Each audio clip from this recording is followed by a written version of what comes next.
Welcome to the WWE Podcast, the most passionate and authentic wrestling analysis on the web. We've got you covered with every Raw, SmackDown, and NXT show, giving you a no bullshit opinion. We know you love wrestling. We do too. So let's get this show underway. And that's the bottom line. What? 'Cause Stone Cold said so.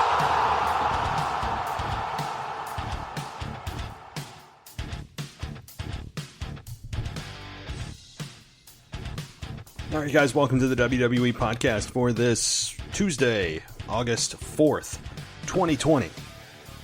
And we have a bizarre Monday Night Raw to discuss. Really weird. And I'm sure some of you out there think I'm going to completely destroy Raw. And I would say, as a whole, you are mistaken. As a whole, I would say you're mistaken. I think what you saw last night was a shake-up of the formula. It was WWE being awoken to the fact that their ratings are as low as they are, and Vince can make all the excuses he wants about the pandemic and everything else, and about people being cord cutters and not having cable, so it's mostly on demand and all that stuff. The fact of the matter is, Fox ain't happy about it, right? USA isn't happy about it. So he can say all he wants, and some of that may be true or not, but the fact remains that when you have ratings as historically low as you do, you're going to have your networks react, because advertising dollars are on the line for everyone involved. And that's ultimately what it comes down to, is ad revenue for WWE. And hence what you saw last night was a result of really being shook to the core of trying to shake things up. And that's what it felt like. It felt not like a panic move. It didn't feel like a panic move by WWE, albeit we had a McMahon last night on Raw. And anytime WWE wants to spike the ratings a bit, their ultimate solution, it's the go-to, bring a McMahon on TV. And to their credit, it has been proven in the past when a McMahon returns or makes an appearance that the wrestling community does buzz, and the ratings do go up, typically. Now, how they're going to explain the fact that Kevin Owens defeated him and said that he is gone from WWE, I don't know how they're going to explain that, but that's the mindset of Vince. It doesn't matter, fans don't remember, fans don't care. Well, I remember and I care. Anybody else? Anybody else remember Kevin Owens and Shane McMahon's stipulation? Yep, I do. Well, that's out the window, and you know what? I don't care. I don't care for... I care for story congruity and rewarding fans for paying attention to detail and following through on stories. But in this case, I understand their move here. They really went outside the box and doing what they did with multiple things last night. What they did with Randy Orton and Drew McIntyre. I mean, something that's overlooked here, I think, amid everything else that happened. It was supposed to be somewhat of a shoot. I think there were some real elements in there, and we're going to break down that promo later in the show. But that's overlooked, I think, amid everything else that happened with the Hurt Business and the masked men attacking the generator outside of the Performance Center, causing the power outage, and Raw Underground, i.e. Fight Club.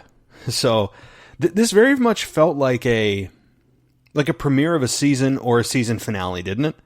Like if this was a normal TV show, any TV show, pick one, big things happen in finales. Also, big things happen at the beginning of new seasons. Whether it's a new beginning or wrapping things up or starting a new angle, that's just how TV works. So this very much felt like that. I would say it felt like more of a season premiere than a wrap to a season that left you with a cliffhanger, because none of these stories existed before last night, right? You don't have something that comes out of the blue that isn't really in sync with the last few months of your storytelling and expect that to be considered a cliffhanger for a finale of the season. This very much felt like a season premiere. Really shaking up the formula. I would have loved to have been involved in the production meetings that they had for Raw over the last week, right? I mean, I could hear, guys, we got to shake things up. Think outside the box, right? I mean, you can hear it. And to their credit, they did.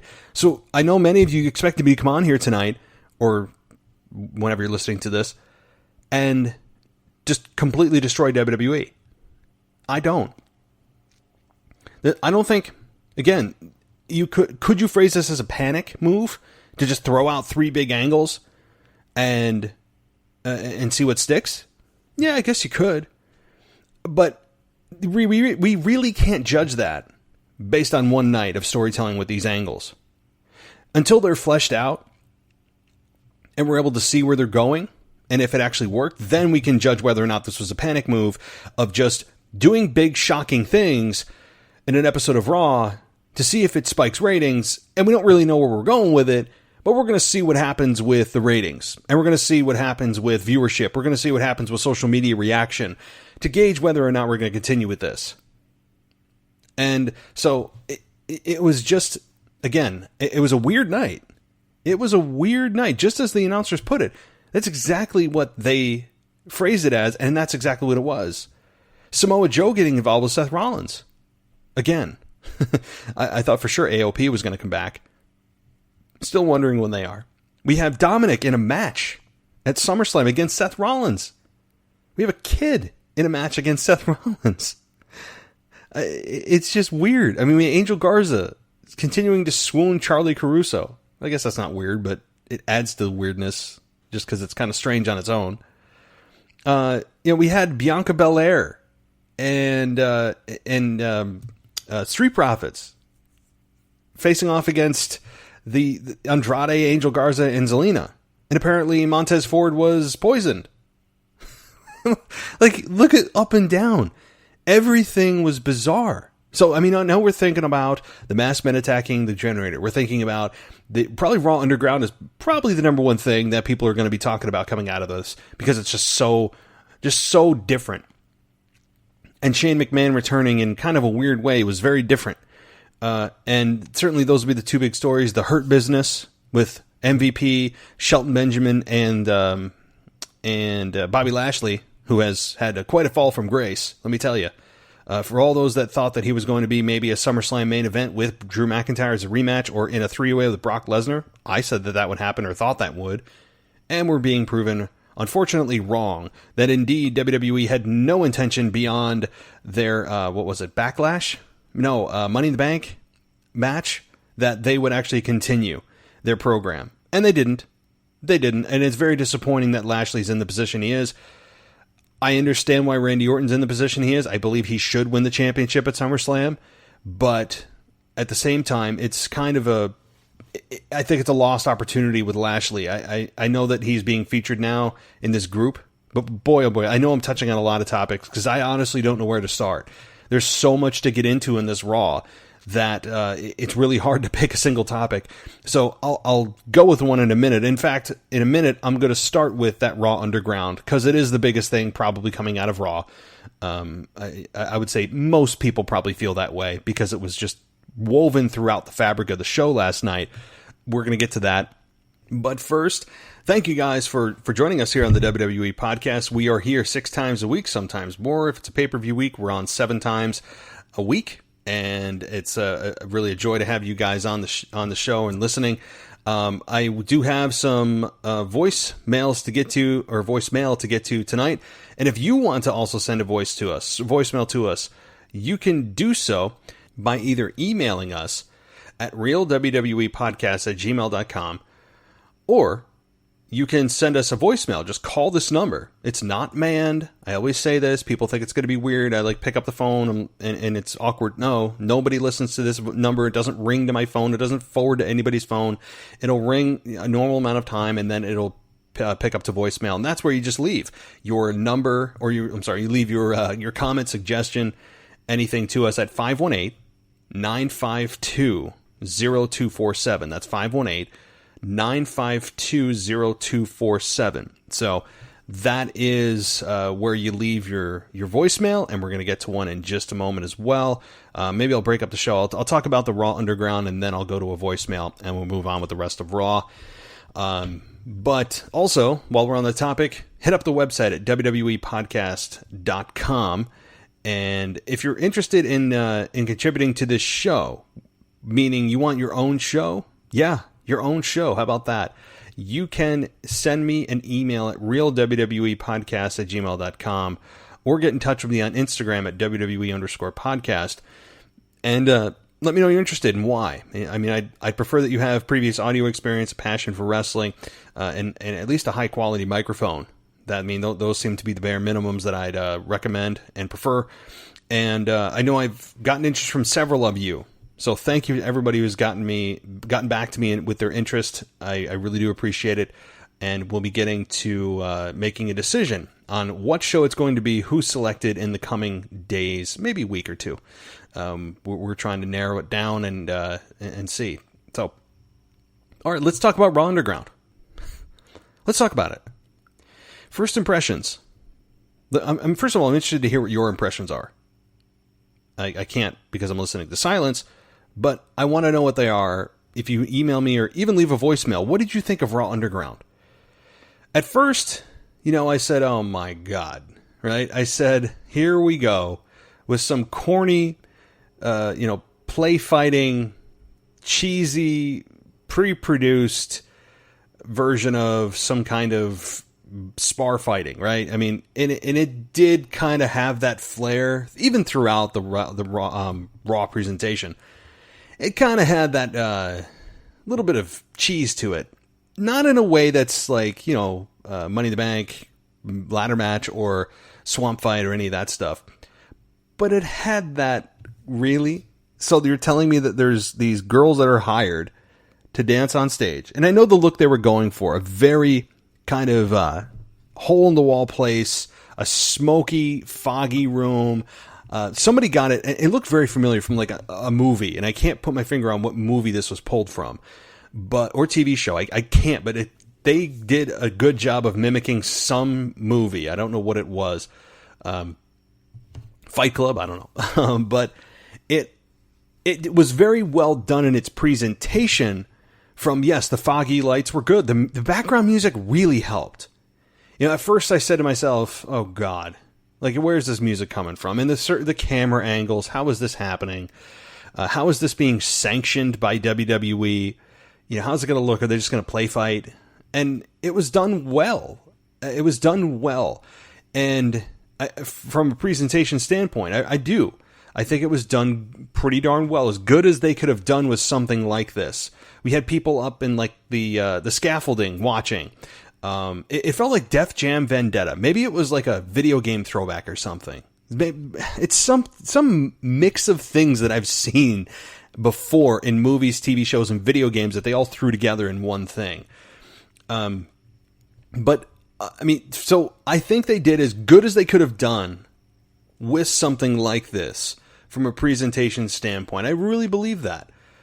It was well done from, again, lighting to audio to the people surrounding the ring, that they took the posts down. It was just a very mat grappling type of presentation. Very, I guess, UFC style. It was like a UFC style of pro wrestling, if that makes sense, where they did a lot of takedowns and big haymakers that landed, which you never see in UFC.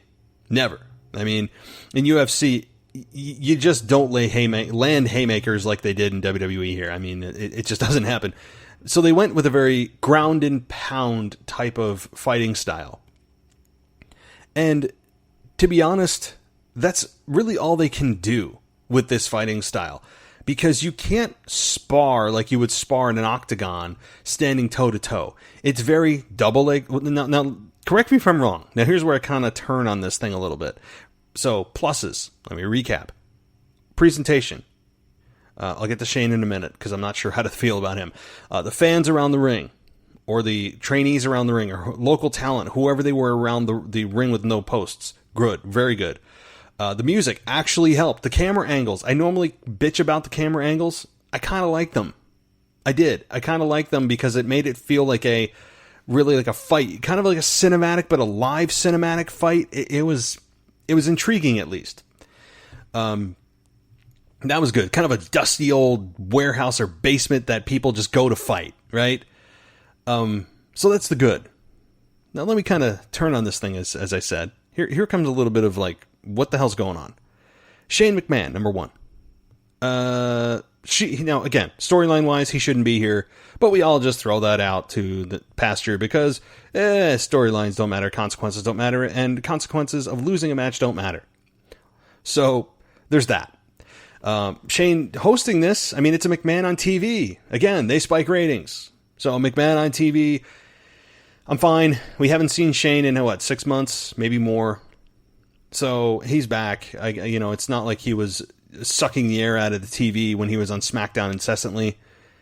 So there's that. Shane's back. And I'm okay with it for now. I don't know how this concept was created. No one explained it. No one explained why it's here, what its purpose is, and where it's going. Maybe that's the idea. You don't give everything away on the first night. I understand. So I understand that. Now, into the more physical part of this. Is everyone's skill set just a double leg takedown and haymakers? Is that everyone's skill set? I know Bobby Lashley did like a big slam or whatever, but he's an insanely strong dude. And he actually has MMA experience. So, in Bellator. So, it just seemed like every fight ended in double leg takedown and just pummeling. That's just how almost every fight ended. Oh, no, I'm sorry. One was a submission. But can they do anything beyond that? Can they do anything beyond double leg takedown and pummeling? Yeah, you can do, again, submissions maybe. I was concerned that this was going to be a Brawl for All remake. Anybody else get that bad feeling? This is going to be some kind of Brawl for All 2? If you don't know what Brawl for All is, Google it. It was a big flop in WWE in the late 90s, put together by Jim Ross, of all people. And he will admit it out loud that it was a terrible idea. But it felt very much like that. So I was concerned at first, but that's not what we got. We did not get a Brawl for All. It was an MMA style of pro wrestling. And beyond the takedowns of double leg takedown and ground and pound, which seemed to be almost every single fight that we saw, and I say fight in air quotes, it was stiffer than normal, but you could still tell they were pulling punches. As they should be. I don't want people actually trying to kill themselves in here. And also, where's this going? Like, what's the goal of this? Because how are you supposed to present this on the main show? Just because kind of all the rejects of Raw that don't have anything to do go to this dusty, dirty place in the Performance Center? And what do you do once this is gone in the Performance Center? Do you carry this on the road? I don't think this thing has long-term plans. I think it's kind of one of those deals that WWE is like, hey, it's a cool idea. It looks like we'll stick around in here for a while. We're not going to be traveling, so let's just do this thing. And furthermore, if this style is so effective, and you saw Dolph Ziggler there, why weren't they using this in the ring when they were competing for championships or against real competition in the ring on regular Raw? Why weren't they doing this ground and pound stuff? Because they were too busy about stealing the show and having just good matches instead of freaking winning? I mean, I don't know. I don't know the answer to that. So why is your style changed up if I'm supposed to believe on Raw that you're actually competing and really trying to beat your opponent, that you all of a sudden become ground and pound? I don't get it. I know there's no ring ropes. I understand that. There's no ring ropes, there's no ring posts. That certainly takes a lot of the arsenal out of most people, especially Dolph Ziggler. But is this kind of like I don't know, Street Fighter? I don't know. I don't understand. And furthermore, like, again, how is this supposed to be presented? You can't do it in front of fans because it's supposed to be a backstage, dirty, dusty basement type of just blood and guts and dirty place. I understand the setting they're going for. So you can't do it in front of fans. It always has to be a backstage thing. So how do you build stars doing this? I'm assuming eventually you create a star or stars from this format and then translate them into the main Monday Night Raw presentation inside a normal ring. But then do they change their style? and start actually just wrestling and doing headlocks and flips and somersaults when what brought them to the dance was kicking ass back in Raw Underground? There's a lot of weird stuff happening here. I don't know what they're doing. I don't know, and I'm not trying to trash it. I'm looking at this from a logical perspective, which is probably a fault in and of itself. But I don't know what the end game is with this. Does anybody have any clue as to what the end game is with this? We had the Hurt Business end up dominating at the end, taking out everybody except Shane, and everyone left after they beat up a couple of people, and Bobby Lashley, threw a worked punch on somebody. I mean, I don't know what the end game is of this.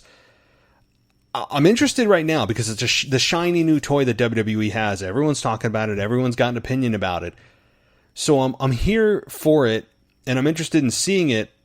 It does have me a little bit hooked now, simply because, number one, it's new. We all love new.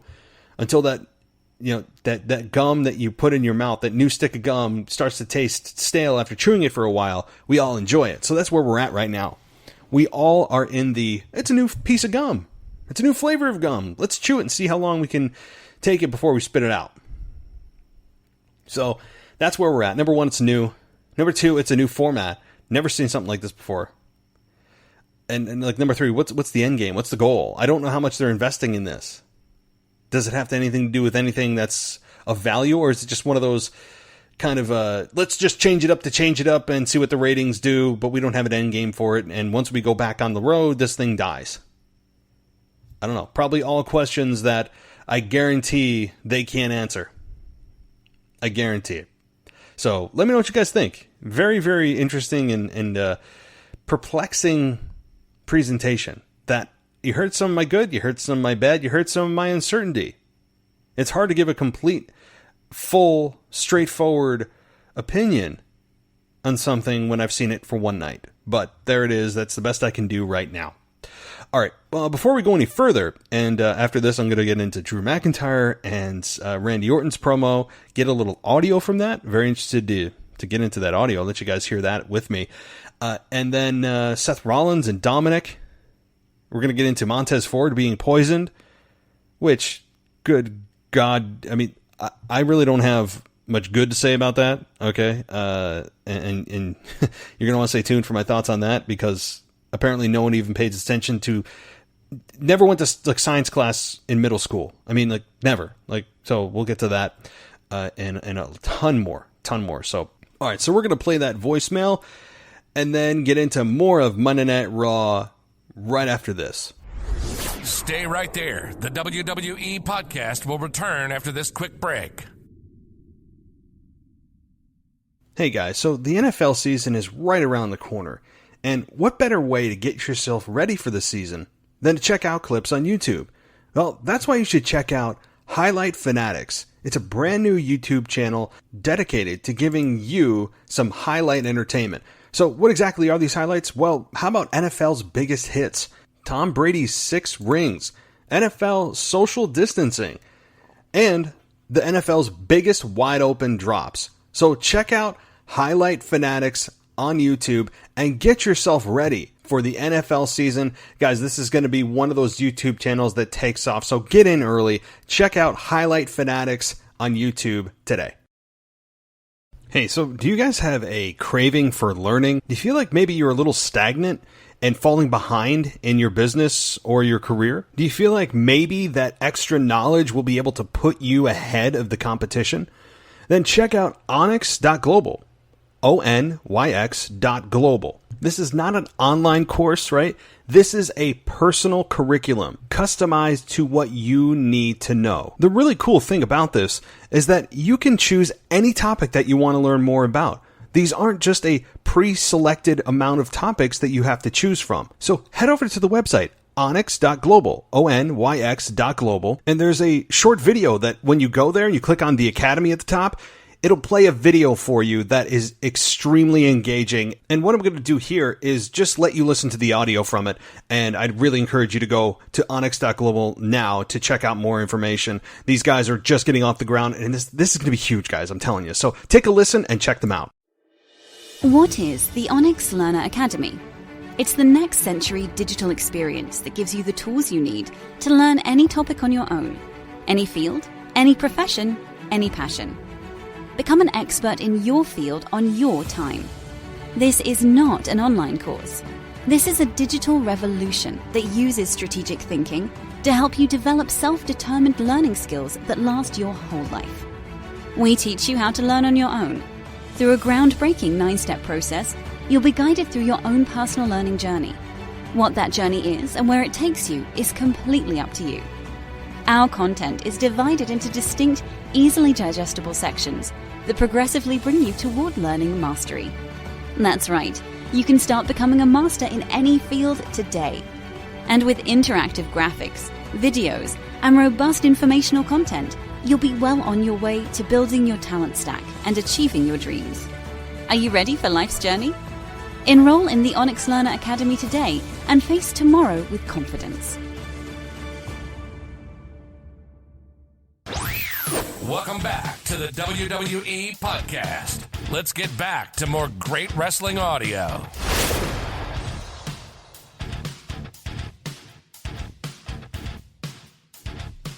All right, everybody. So let's get into the Monday Night Raw piece of Randy Orton versus Drew McIntyre, the promo rather. That was really much needed. That was the one thing that needed to happen here, not necessarily physicality. Randy Orton hit the RKO last week. Doesn't mean Drew needs to retaliate this week. I think the spar of words was the right thing to do, and it really was a put up or shut up time for Drew McIntyre, and that's what it came down to. And he did well. I wouldn't say he knocked it out of the park against Randy Orton. If indeed some of that was just ad-lib off the top of your head, let's show us what you got, kid. If it was one of those things, I think he did good. I'd give him a B. If I was a school teacher and grading him, he would get a B. He was good. Randy Orton, I think, was slightly better. But given his position, given his experience, he should be better than Drew McIntyre was. But it wasn't like Drew didn't feel like he belonged. He did. He still does, and he always has felt like he does belong as champion. But this was, to me, a learning moment for Drew. It was really a test of sorts for Drew McIntyre to see if he could hang with somebody like Randy Orton in an ad-lib situation. Assuming it's ad-lib. I'm sure, again, I'm thinking that some of it was memorized, some of it was bulleted, and the rest he filled in with his own mind. So let's listen to it. This is the beginning of the promo of Drew coming out and addressing what happened to him last week on Raw, getting an RKO out of nowhere. Randy Orton has spent 20 years preying on vulnerability. He's not the kind of guy that would show you how he felt, or maybe a finger gesture like Stone Cold Steve Austin.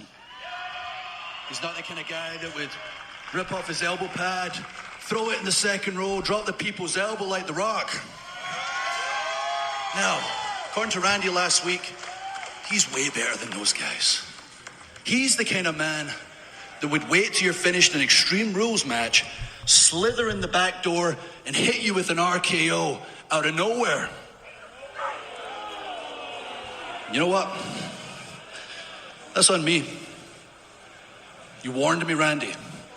You told me it was coming, and it happened, so thank you for that education. Lesson learned. It will never happen again.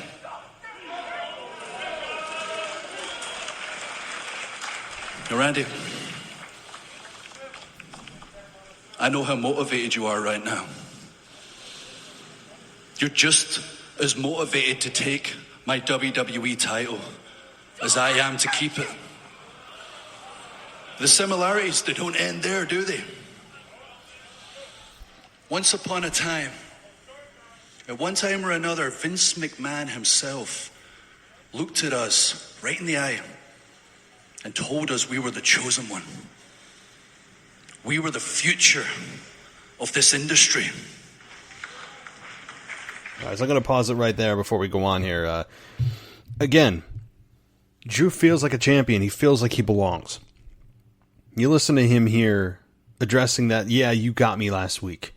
You warned me it was coming, and it's on me. It's my fault that happened because I shouldn't have let my guard down.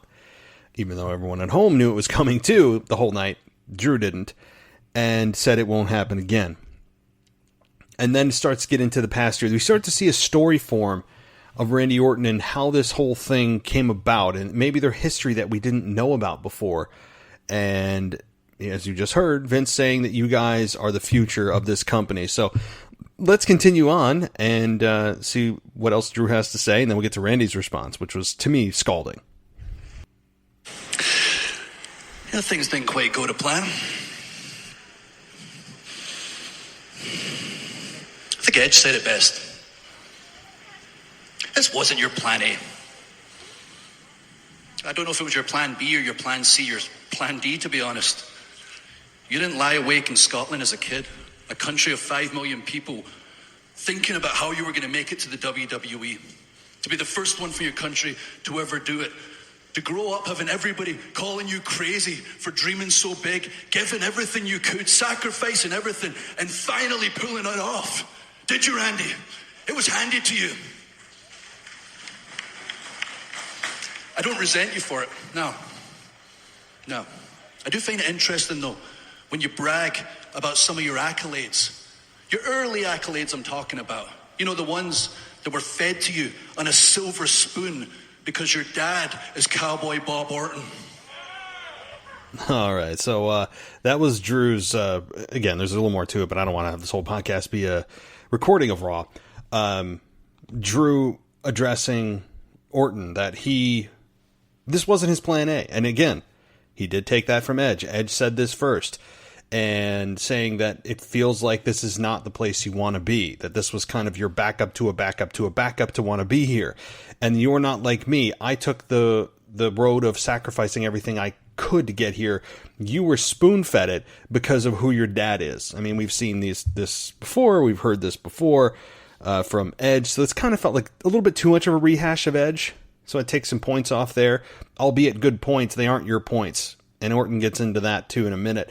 But it feels very Charlotte Flairish because of the fact that, hey, we all have heard the promos against Charlotte Flair time and again about you're only here because of who your dad is, right? So, all right. And then we get Randy Orton's response, which I think was a showing that Randy Orton is still a little, not even a little, he is a level above the rest when he wants to be. So take a listen. I'm going to stop you right there, Drew. I'm going to stop you. I'm going to stop you right there, and I'm going to ask you, is my respect for you not enough? Just last week I came out to this ring and I told the entire world that you had my respect, but you choose to come out here. You choose to repay me by telling the world in turn that I was handed everything, that I don't even want to be here. Let me ask you something, Drew. If I didn't want to be here, then why the hell am I here? I've made my money. I'm here because I want to be here. I'm here because I enjoy coming down to that ring each and every week, hitting RKOs and punt kicking heads. Now I appreciate your fighting spirit. I truly do, which is why it's going to be that much more sweet at SummerSlam when I hit you with an RKO and punt kick you in the skull and take that WWE title away from you. Now you say that I should have been fired years ago. You're right. I should have been fired. Over and over and over again. I should have been fired multiple times, but I wasn't fired. You were fired. You want to know why? Because I am more valuable to this company than you ever were or ever will be. I have been given chance after chance, second chances, third chances, 4, 5, 6, the list goes on. I have been given those chances, Drew, because I am the chosen one. Then, now, and forever. I mean, that's just a great point by Randy. I mean, you talk about some truth there, right? You talk about the truth coming out there that even if you hate Randy Orton, How can you possibly argue with that? How can you argue with the fact Randy Orton's way more valuable than Drew McIntyre to WWE? There were incidents, I'm sure, many, many times, things we've heard through the grapevine of Randy Orton's shenanigans backstage, of disrespecting women, all these things that probably are true. Probably are true, but was given a pass because of how valuable he is, because of who his dad is, and it's damn true. To steal a line from Kurt Angle, oh, it's true, it's damn true. Randy Orton is extremely valuable to WWE. I think there's a lot of truth in that. I really, really, really do think there's a lot of truth in that. And also the fact that he had friends in high places. Triple H, Batista, right? So that doesn't hurt either. So Randy Orton had a lot going for him. If he was anybody else, and he did the things that he did, and we'll probably never know the exact things that he did over the years in the locker room and everything else, he would have been fired. If he wasn't Randy Orton, he would have been fired. And Randy Orton admits it. He admits it. That's what makes this great. He doesn't deny it. It's such a great comeback by Randy, saying that he is more valuable, which is why they didn't fire me. It's great. So I love this promo. And, well, let's take a listen, but I promise this will be the last clip, and then we'll move on to something else on Raw. No, I think it's cute. It's real cute. You come out here and you're quoting legends. You're quoting Edge, but I dare you. In fact, I challenge you right now, in this moment, on that mic, in this ring, to come up with one opinion about Randy Orton on your own. Keyword, original. All right, well, there's a little bit of mishap there, right? He never actually said the word original first to say keyword original. You have to say the word first to say the keyword I just said is original, because he didn't say it. But, again, a little mishap there. But hey, we knew what he was implying, and it's true, right? How would Randy Orton, how would Drew McIntyre respond to this? How would Randy Orton, or what would Drew do with this? And that's where I got a little nervous. Is Drew going to fold? Is Drew going to fold under the pressure if this part wasn't scripted or maybe just bulleted? And Drew ended up pumping out a story about him and Randy Orton when about 10 years ago, when he was broken, he was on the edge of being fired. His world was crumbling around him. His wife was sick, and Randy Orton could have come and just said something nice to him backstage after, I don't know, an event overseas or something, and he didn't. And that is, to me, it was very telling of a person of who Randy Orton is, which I believe this person is. That's what I think makes Randy Orton's character so great too, is that I believe that he is truly this guy. Backstage, maybe he's improved over the years, but he feels like just the arrogant SOB that many people think he is on air. I believe that he is. That's what makes it great. So, very strong promo segment between Drew and Randy. Very strong. It was designed to build a story. We don't just need this about physicality. We needed something behind it. We needed substance. We needed a foundation. We needed a path, a reason to have this be. And we got this Monday night. I liked it. It was well done. I'm looking forward to this match more than when I started Raw. So, yep, goal and objective accomplished.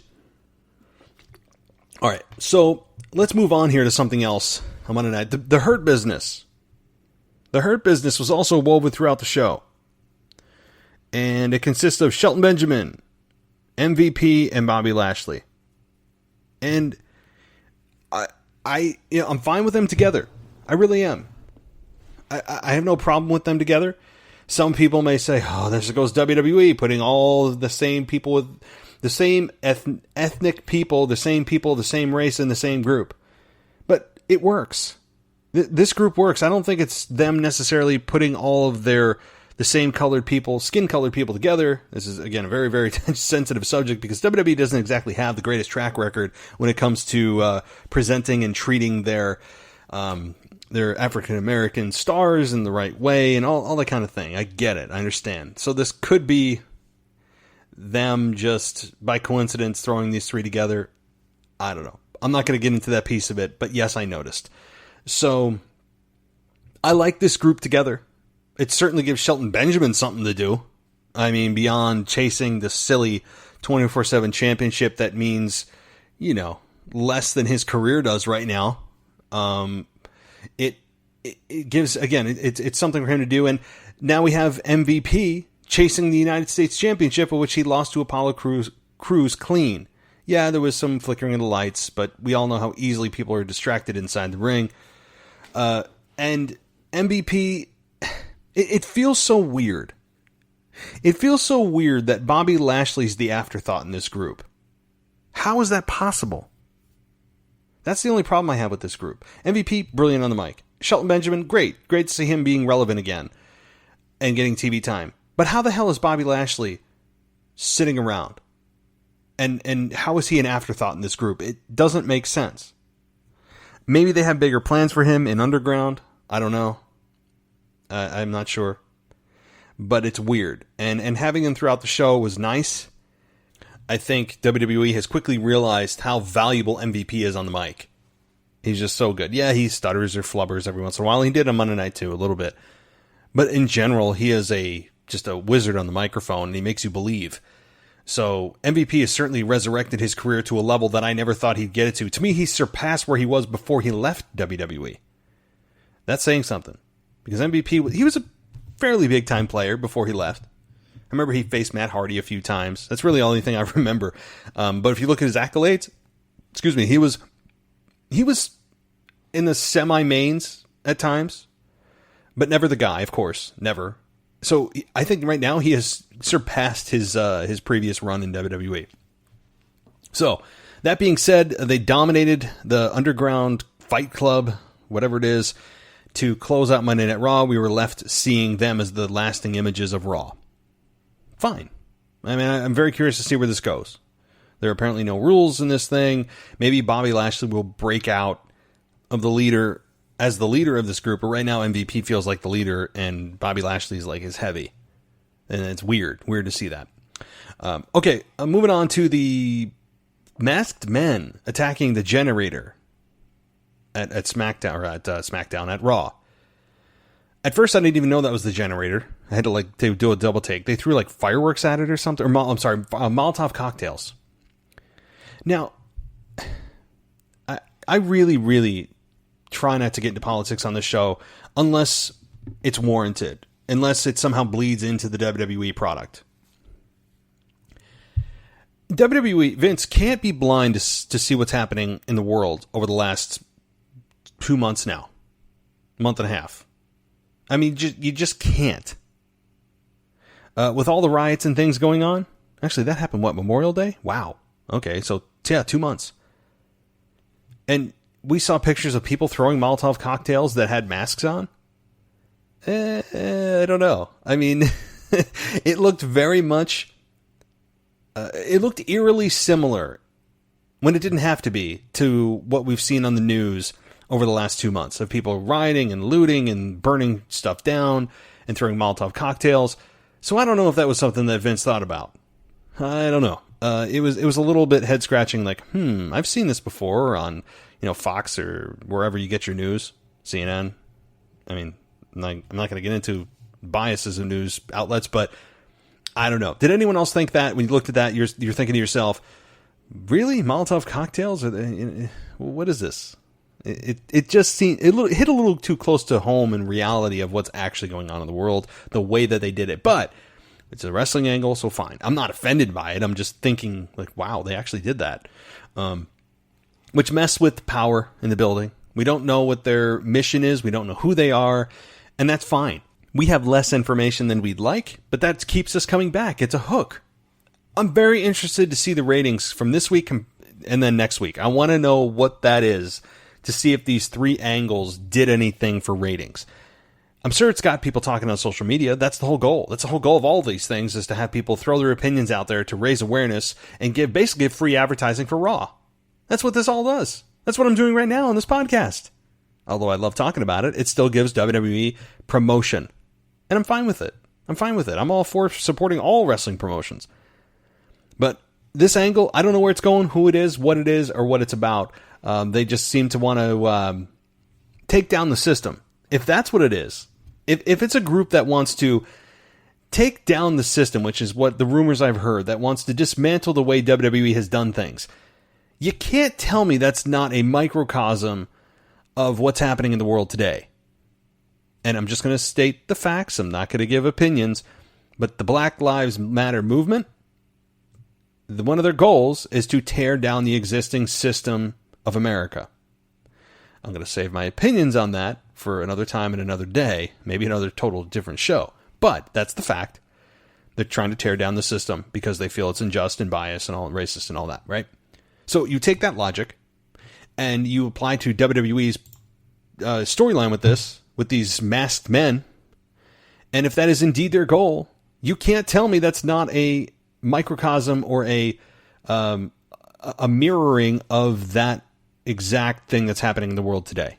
That'd be pretty ballsy by WWE. I don't see why they couldn't do it. It's just, I'm sure they'll get some backlash from the actual Black Lives Matter movement, if indeed they're mirroring them in a way, saying that they're mocking them, right? You're going to get a whole bunch of comments, but I don't care. I mean, I'm not easily offended. You would actually have to try to make a lifetime's achievement out of offending me, because I'm just like, whatever. But I have a feeling, a sneaking suspicion, that it's going to mirror what's happening in the world.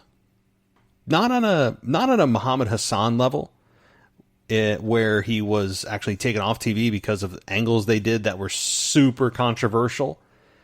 And Muhammad Hassan, just so you know, is a character that I want to get into on a show. Like on a Wrestling Nostalgia show, I want to dive into Muhammad Hassan. If you guys don't know who he is, you need to Google him. For those earlier or younger listeners, for those that know who I'm talking about with Muhammad Hassan, between, I think it was 2004, 2005, he was only there for like a year and a half or a year. Probably one of, and could have been a legendary heel. He's already remembered as one of the best heels, and he was only there for a year. Imagine if he had had a run with the WWE Championship. If he had a long-standing career, he could have made mega bucks, and WWE immediately had the hottest heel on their hands with him. So Muhammad Hassan was, God, I remember just so enthralled, so much hate for this character. It was just done brilliantly. So I don't think they'll go to that extreme. And with Muhammad Hassan, just so you know what I'm talking about, the extreme was that they brought in masked men to attack The Undertaker, and Daivari was previously beaten by Undertaker, and he was carried out like a sacrifice outside of the ring and then up the ramp by these masked men. Well, the London bombings had happened a little bit after that, and UPN, which is where SmackDown lived at the time, said you can't do this character anymore, it's got to go, because it hit too close to home. So that was the end of the Muhammad Hassan character after he faced The Undertaker. So anyway, Muhammad Hassan is just the character I could dive into, so I'll save that for a special nostalgia show. Okay, moving on to something that is just puzzling to me, and that is this poison angle between the team of Andrade and Angel Garza with Zelina Vega and the Street Profits, who got semi-serious on Raw, at least. I mean, you always have to talk about, the smoke or whatever. Like, we want the smoke. Okay. Fine. I mean, they're very flamboyant and colorful. They're very cartoonish. I know that a lot of people like that. I'm more of the, give me a real person that I can relate to. Give me a character that's authentically believable, and not just these clearly thought up, just wacky, over-the-top characters that are just generated by some kind of production meeting that feels like what these guys are a lot of times. And so anyway, we got this match with Angelo Dawkins and Angel Garza. And Angelo Dawkins ended up losing because he was distracted on the outside by Montez Ford, who earlier had taken a sip out of the cup. If you noticed, he kind of gave it a weird look and then went to the outside of the ring. And during his partner's match, he ended up shaking the ropes and then basically collapsing on the outside of the ring. That distracts Angelo Dawkins, who then gets rolled up and or not rolled up, but ends up losing. I think he took a finish and lost. And so Angel Garza wins. By the way, he was just obsessed with wooing Charlie Caruso. And so he's being tended to on the outside. We're wondering what's going on. Next thing you know, he's back up. He's back up in his match. What? With Andrade? What? How does this happen? How? I don't know where to start with this, because if this was truly poison, I mean, let me just tell you something. Would it have taken that long to hit Montez Ford in the first place? Taking those few minutes during the match? Yeah, it could have. It could have, depending on the poison. And having him shake the ropes and collapse made sense. If you're going to have poison, I guess it could act that quickly. I don't know why he didn't kind of stumble around first. I'm pretty sure it doesn't hit you that quickly like a lightning bolt. Poison usually takes its toll slowly. That's typically what happens, right? Like most poisons take their toll slowly. You start stumbling around, you got a faraway look, maybe you vomit a couple of times, and then you collapse.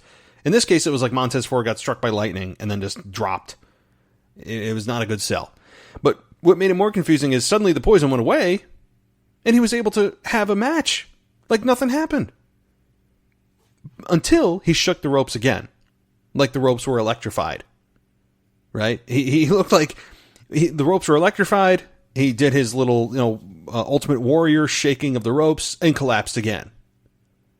I'm pretty sure that's not how poison works. I'm pretty sure poison is not biased to shaking ropes to be activated. Pretty sure on that. Now, I'm not a scientist, but I have pretty good faith in that statement. So, I have no idea what this... It was poorly executed, poorly believable. I mean, like how... No poison does that, where it just kind of comes and goes. It either is there, or it's not. Angelo Dawkins, if he was truly poisoned, and he collapsed the first time, he would not have gotten better. He would not have gotten better a minute later to pop up to have his match. It's not how it works.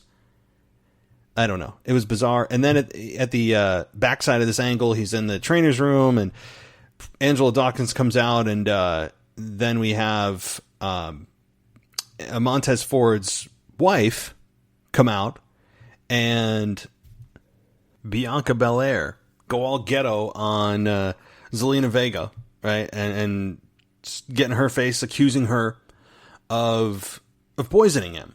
And Zelina denied it, and they got Bianca Belair struck Zelina Vega, and they got in this big pull apart. I mean, we all thought that that's where the poison came from. I immediately thought that that's where he got poison from, was his cup, the way he looked at the cup before the match, and then collapsed, and then miraculously came about, only to get collapse again. Maybe all he has to do, maybe the doctor's recommendations are just don't shake the ropes, Montez, and you'll be fine. Maybe there's some kind of ultra intelligent poison that knows when you're shaking the ropes like a hyena. I don't know. I don't even know what analogy to make. He shakes them pretty crazily. He's ultra charismatic,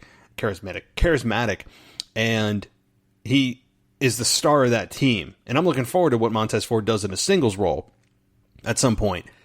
I don't know. This whole thing is weird. It was not the best thing of the night. I will say that. But moving on, something else that was very interesting was Seth Rollins intimidating Tom Phillips and saying that he is very, he's biased, and that the people listening at home and their little brains are swayed and skewed by what you say, cheering for what happened to me last week with Dominic getting retribution. Again, guys, I hate to call out politics. I do, because it's not what this is about. You come here to escape it. But I'm going to call it like it is, and a spade is spade. And you may say, what are you talking about? What politics in this story? The politics of Seth Rollins talking about, basically, in a roundabout way, Tom Phillips is the media, and the media are biased. And it's not your job to skew the opinion. You call it down the middle. That's what objective journalism is supposed to be. That's what objective professionals are supposed to be, is down the middle and not providing an opinion on the matter.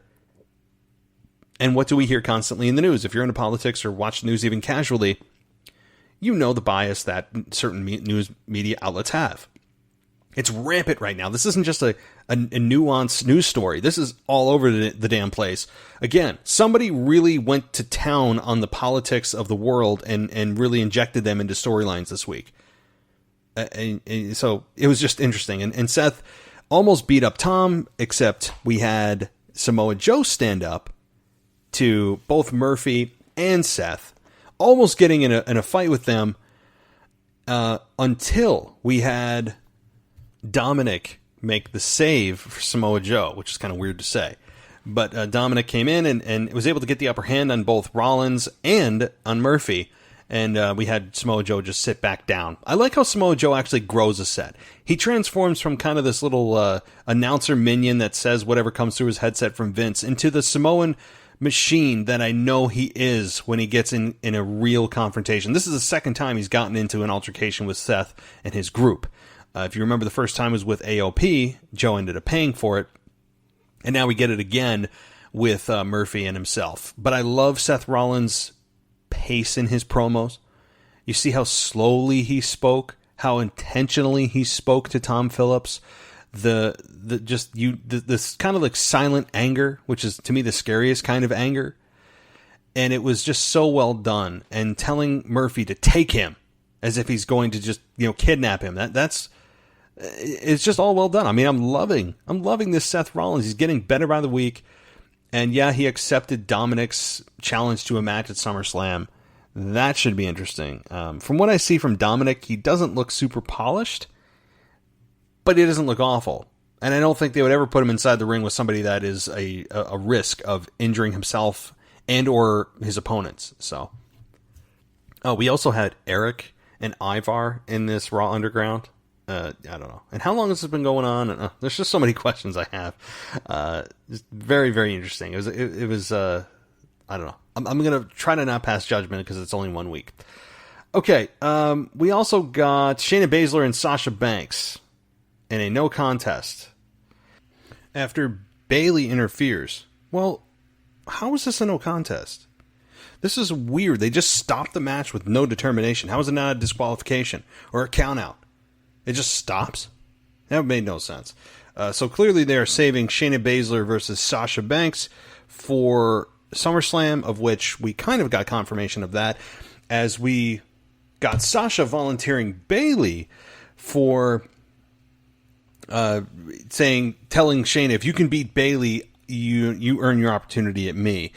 I think Bayley's going to return the favor on SmackDown to whoever challenges her for the belt on SmackDown, saying, if you beat Sasha, then you can face me at SummerSlam. That's how it's going to go. These two, I think, are going to volunteer one another for matches, and we continue to get teases of the breakup. This is another tease where they volunteer one another. So it's a long-term story, and I'm glad they're not rushing to it, because I don't think they expected this to be such a success with these two. And I like the slow build, and when you think they're super, super tight and there's no problems, they show you a little bit of something. That's what they did here. They show you, hey, there's cracks in the foundation, albeit small. They are there, and they are growing. So, the other thing that happened on Raw, Kevin Owens had the KO show with, who was it, Ruby Riott, I believe it was. And it ended, Kevin Owens, I don't know what he's doing. Like, when they don't know what to do with him, they put him in the KO show. That's what they do. It's kind of sad what they've done with Owens. I would like to see him in a more prominent role. He's not even on the Hulu version of Raw. I had to actually read what happened with Owens in the Kevin Owens show. And let's see, I'm actually reading it. I read it before, but I'm just kind of skimming to make sure I don't miss anything of what happened. Basically there to talk about Peyton Royce, and that Riott beat Peyton Royce, and Riott said that she's had pretty bad luck and was unable to win a singles match since February. Yeah, that's rough. And then Liv Morgan joins the show, and they get in a little bit of a scuffle, and then the Iconics interrupt. So the Iconics, man, they have fallen from grace. I don't know why. It was Billie Kay and Peyton Royce versus the Riot Squad with Liv Morgan and Ruby Riott. And, I don't know what they're doing with the Iconics, given how good they are. They put them right back where they left. In the undercard of the Raw Women's Division. It makes no sense. I hope that Ruby Riott has always been the star of that group, of the Riot Squad. Obviously, Sarah Logan's gone. But, and now we have Liv Morgan back. Like, what? I thought Liv Morgan was off on her own, and she got rid of the pink tongue, and she's a new woman. I don't know. But this whole thing's kind of a mess. I just hope that they do something with Ruby Riott that's actually meaningful. She's deserving of it. Something different. I think that they eventually will.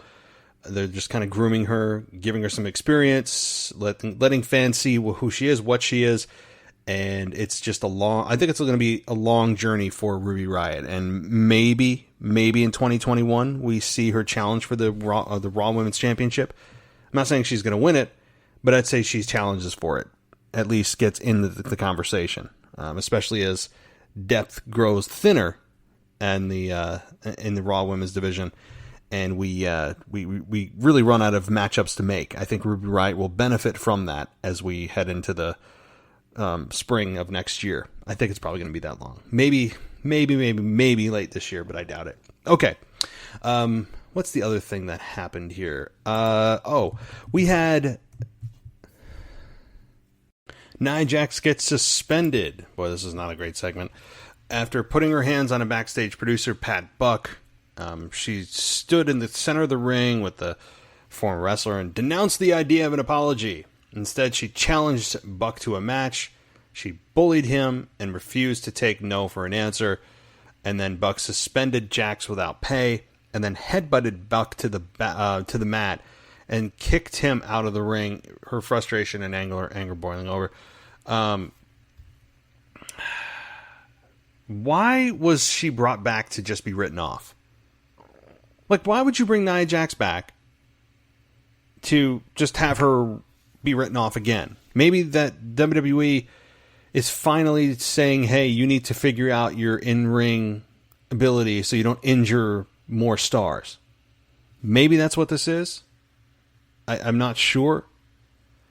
But she's gone. When they say indefinitely, that tells you that there's either she has an injury we don't know and she needs surgery, or they just need to have her go away for a while. They've got nothing for her. And while you're at it, improve your in-ring ability so you don't, cause more injuries. So that's really all I got for Raw. I know we had Apollo Crews versus MVP. I know I kind of mentioned that, but Apollo Crews is obnoxious as a champion. I don't know why he's a babyface. I think he should join MVP. But I can't stand his laugh. I can't stand his smile. He's very vanilla. He's stomach-churningly nice.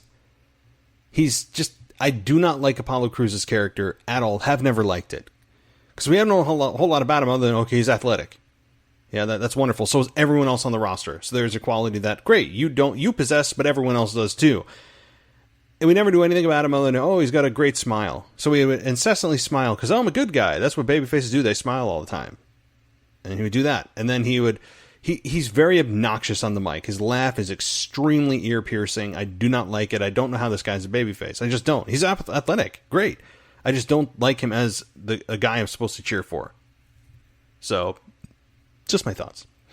Well, that wraps up my Raw review. Guys, thank you for listening. I'll be back tomorrow with your wrestling nostalgia, maybe a From the Vault version. I will have to see if I have time to record. If I don't, you'll get a nostalgia version anyway, depending on what version I want to give you, whether it's fresh or whether it's from the vault. I don't know.